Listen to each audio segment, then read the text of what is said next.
देखिए सोलन के सामती में है और यहाँ बादल फटा था, उसकी तस्वीर आपको दिखा रहे हैं। एक बड़ा पत्थर, आपको हर एंगल से तस्वीरें दिखाएंगे। ये देख सकते हैं, ये पूरा का पूरा गड्ढा जो है ये बादल फटने से हुआ है। अचानक से बारिश का पानी पहाड़ से ऊपर आने की वजह से हुआ है। और ये सामने में जो बड़ा पत्थर आपको दिख रहा है, जिसको एक क्रेन तोड़ने की कोशिश कर रहा है, उसे तोड़ने की कोशिश की जा रही है ताकि रास्ता बनाया जा सके। और ऊपर से चमन दूसरी तरफ दिखाए, इस विशाल पत्थर के साथ 2-3 मकान ऊपर में जो पहाड़ी इलाके में थे वो बह गए हैं। और कहां से ये पत्थर आए वो भी तस्वीरें आपको दिखा दे। ऊपर उधर चमन उधर दिखाइए, वो जो तस्वीरें आपको दिख रही, जो रास्ता जैसा बना हुआ दिख रहा है, मिट्टी का पूरा इलाका चमन आपको क्लोज करके दिखा रहे हैं हमारे कैमरा पर्सन। बादल फटने से अचानक से रात के 2 बजे बारिश होती है, तेज पानी आता है और उसके साथ ये बड़ा पत्थर है, विशाल आकार का पत्थर, जिसे जेसीबी और क्रेन के जरिए तोड़ने की कोशिश की जा रही है।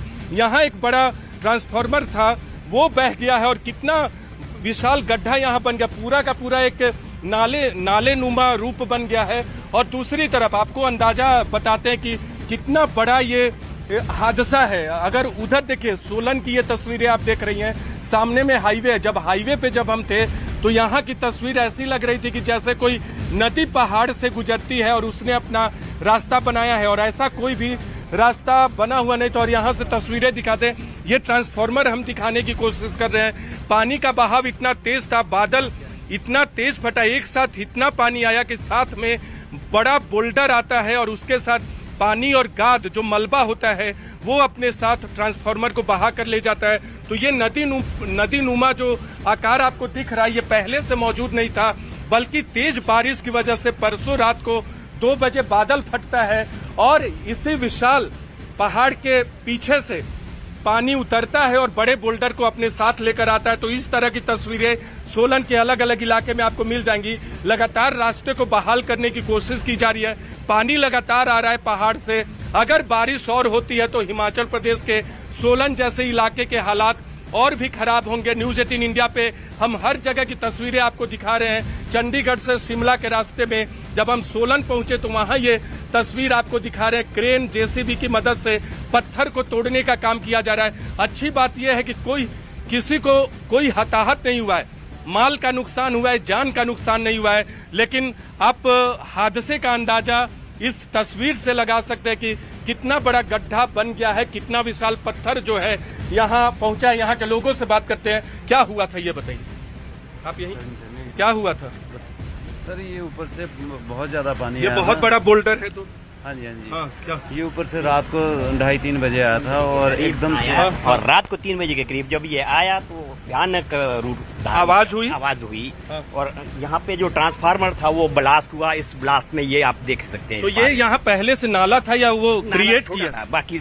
नाला थोड़ा था, बहुत कम नाला था, बाकी उसके बाद ये क्रिएट किया पानी ने। अभी तो नेशनल हाईवे से ऐसा दिख रहा है कि जैसे मान लो नदी कोई गुजरती है, उसका आकार दिख रहा है, उसका रास्ता दिख रहा है। ये कम से कम 1 किलोमीटर का एरिया है जिसमें ये बादल फटा है। 1 किलोमीटर के एरिया, 1 किलोमीटर के एरिया में। और साथ में इसमें जो सबसे मेन कारण ये था, जो परली साइड वाला एरिया है वहाँ ज्यादा नुकसान हुआ है बनस्पत यहाँ से। इस एरिया से के नुकसान से परला एरिया जो है बहुत ज्यादा नुकसान।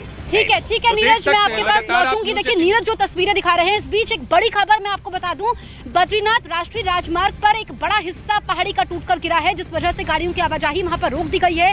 ये नेशनल हाईवे है जहां पर ये पहाड़ी का हिस्सा गिरा है। और आपको बताएं कि राहत की बात यह है कि जिस वक्त ये भूस्खलन होता है, एक भी गाड़ी वहां से गुजर नहीं रही थी, नहीं तो बड़ी जनहानि होती।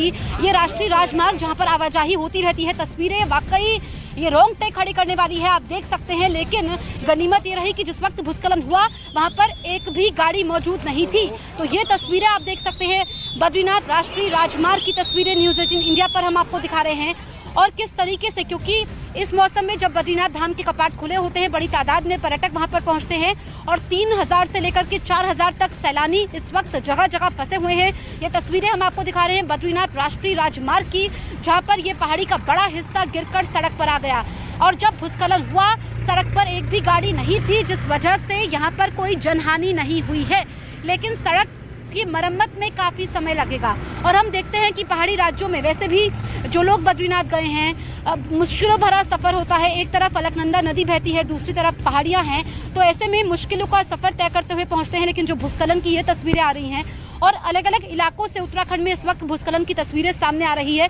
ऐसे में हम आपको बताएं कि उत्तराखंड के कई जिलों में रेड अलर्ट है, जिसमें नैनीताल की हम बात करें उधम सिंह नगर की। इसके अलावा कई जिलों में ऑरेंज अलर्ट है, जिसमें अल्मोड़ा आता है, बागेश्वर आता है, पिथौरागढ़ आता है। और ये तस्वीरें जो इस वक्त आप देख रहे हैं ये है बद्रीनाथ राष्ट्रीय राजमार्ग की, जहां पर भूस्खलन हुआ है। पहाड़ी का एक हिस्सा सड़क पर आ गया और लोगों की आवाजें भी आप सुन सकते हैं, क्योंकि खतरे को भांप गए थे वो, और जब खतरे को भांप गए थे तो किसी ने आगे नहीं उठाया।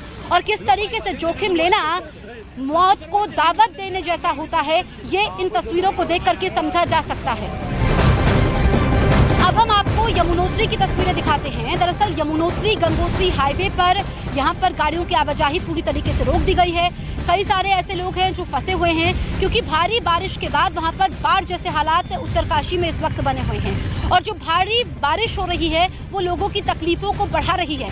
वैसे तो उत्तराखंड में हम हर साल देखते हैं कि जब बारिश होती है तो भूस्खलन होता है, लेकिन इस बार हालात पहले से अलग हैं, पहले से ज़्यादा कठिन है। गंगोत्री यमुनोत्री हाईवे पूरी तरीके से बंद हो चुका है और यहाँ पर भी भूस्खलन हुआ है। कई सारी गाड़ियाँ यहाँ पर फंसी हुई है, कई सारे पर्यटक फंसे हुए हैं। ऐसे में ये कहा जा रहा है कि जहाँ पर है वहीं पर मौजूद रहे, आगे ना बढ़े, क्योंकि आगे बढ़ना खतरे से खाली नहीं है।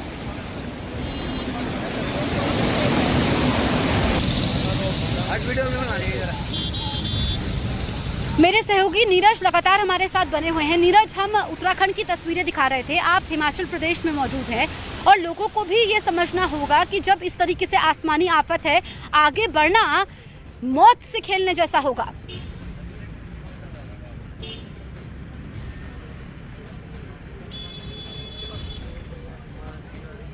नीरज, आप तक आवाज पहुंच रही है? नीरज से हम संपर्क साधेंगे, लेकिन मैं तस्वीरें आपको फिर से एक बार ग्राउंड जीरो की दिखा देती हूँ। देखिए, मैं शाहकोट में मौजूद हूँ और कैसे जिंदगी यहाँ पर चलते रहने का नाम है। जिंदगी में परिस्थितियाँ कैसे भी हो, हालात कैसे भी हो, जिंदगी चलती रहती है। ये इन तस्वीरों को देख करके समझा जा सकता है। घर में पूरा पानी है, डूब चुका है, लेकिन बाजार से कुछ सामान लाना है खाना बनाने के लिए, कुछ काम है, तो ऐसे करके धीरे धीरे आगे बढ़ते हुए इस पानी को पार करते हुए पहुंचना है, क्योंकि इनको मालूम नहीं है। हम लोग ग्राउंड जीरो पर शाहकोट में मौजूद है और वाकई हालात चिंताजनक है। एक एक घर को हम देख रहे हैं, अलग अलग इलाकों से तस्वीरें हम आपको पहुंचा रहे हैं। 2 किलोमीटर का ये दायरा है, क्योंकि जब तक बांध की मरम्मत का काम पूरा नहीं हो जाता है, ये मैं आपको बता रही हूँ, तब तक यहाँ पर पानी का स्तर बढ़ता रहेगा। सतलज नदी का पानी है जो पहुँचा है।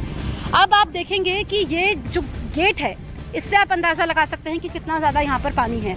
और ये पानी घरों में है, पानी स्कूल में है, पानी लोगों के खेतों में है, पानी गाँव के गाँव में है। 20 से 25 गाँव इसकी चपेट में है। अभी तक आंकड़े सामने नहीं आ पाए हैं, आकलन नहीं हुआ है, क्योंकि अभी तो तबाही मची है, अभी तो लोगों का रेस्क्यू हो रहा है, उसके बाद स्थिति का अंदाजा लगाया जाएगा। हम यहाँ पर देख रहे हैं सिख रेजिमेंट के जवान हैं जो कि लोगों की मदद के लिए पहुंचे हैं। इसके अलावा लंगर की व्यवस्था की गई है, लंगर लोगों को बांटा जा रहा है, पानी की बोतलें बांटी जा रही है। खासकर जो छोटे बच्चे हैं उन तक मदद पहुंच पाए, वो भूखे ना सोए। ये पूरा मिलजुल करके काम हो रहा है। लेकिन मैं आपको वो तस्वीरें भी दिखाऊंगी जब बांध की मरम्मत का काम पूरा हो जाएगा, किस तरीके से मरम्मत हो रही है। अब इस तरफ आप देख लीजिए, ये घर चंदन नगर, थोड़ा आगे आ पाए, ये आप देखिए, ये घर का गेट है, बिल्कुल चिपका हुआ ये साथ में घर है। और जो ये आप पानी देख रहे हैं, जो आपको इस वक्त तालाब नजर आ रहा होगा, दरअसल ये घर में खेत था, जिसे बाहर गार्डन बोलते हैं। वहाँ पर ये कुछ फल भी लगे हुए हैं। ये आप देख सकते हैं अनार यहाँ पर ये लगा हुआ है। अनार का जो पूरा पौधा है ये पूरी तरीके से डूब चुका है। ऐसे ही कितनी फसल आगे बर्बाद हुई है। चावल की खेती, क्योंकि चावल की खेती के लिए पानी चाहिए होता है, लेकिन इतना पानी, बाढ़ यहाँ पर आ गई है, गांव के गांव समा चुके हैं। अब बोट के जरिए यहाँ पर रेस्क्यू हो रहा है और किस तरीके से ये जीवन यापन कर रहे हैं, किस तरीके से इस पानी में आगे बढ़ रहे हैं, ये तस्वीरें आप ग्राउंड जीरो से इस वक्त देख रहे हैं।